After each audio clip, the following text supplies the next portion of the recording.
On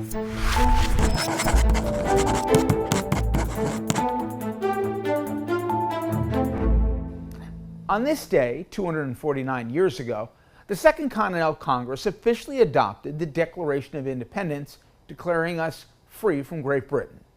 For most citizens, the famous document articulated that in America, all men are created equal with certain unalienable rights, most notably life, liberty, and the pursuit of happiness. Every one of us learned about the significance of this guiding manifest authored by our founders, every one that is, other than the man who currently sits beneath the document in the Oval Office. The Daily Show had some fun with Trump's interpretation of the Declaration. Tell us what the Declaration of Independence is. And remember, this is the document in which we declared independence. Of course, you have the Declaration of Independence. What does it mean to you? Well, it means exactly what it says. It's a declaration. It's a declaration of unity and love and respect, and it means a lot. And it's something very special to our country.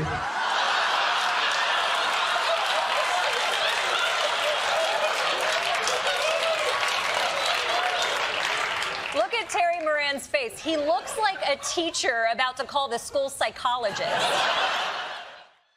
While that's simultaneously revealing and frightening, there is another less-known part of the document that is especially relevant today. In addition to stating the guiding principles of the new republic, the Declaration of Independence listed 27 grievances against King George III that justified the American Revolution. Now, where some are too tied to the colonial-era monarchy and don't apply to current times, a stunning number match with Trump's current behavior. Of the 21 grievances that could still happen in a modern constitutional democracy, Trump has arguably committed 19 of them and counting. Consider just some of the offenses that would have our founders flipping in their graves. Obstructing justice by interfering with courts and law enforcement. Trump's purged the Department of Justice of any prosecutors who put country before Trump and eliminated any watchdogs, effectively making the DOJ his personal hammer to pursue political enemies. Using military to override civil authority. To detach the National Guard and Marines in LA over local and state officials' objections? How about protecting violent allies? The unconscionable pardoning of every January 6th rioter, including those who assaulted law enforcement on live TV, to say nothing of his coddling of oppressive dictators, including Putin, who invaded our ally. Cutting off global trade. The sweeping tariffs without congressional approval and the unending threats of broader economic retaliation kind of fit.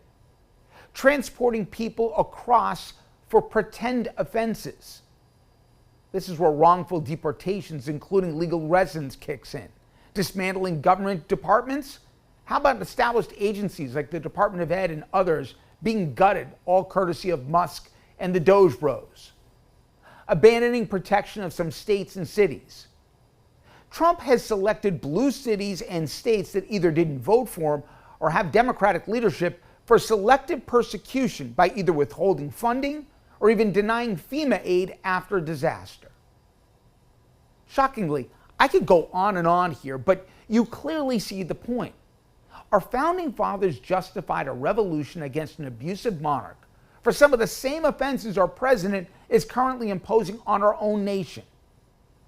Our founders gifted us with an amazing framework for a nascent republic.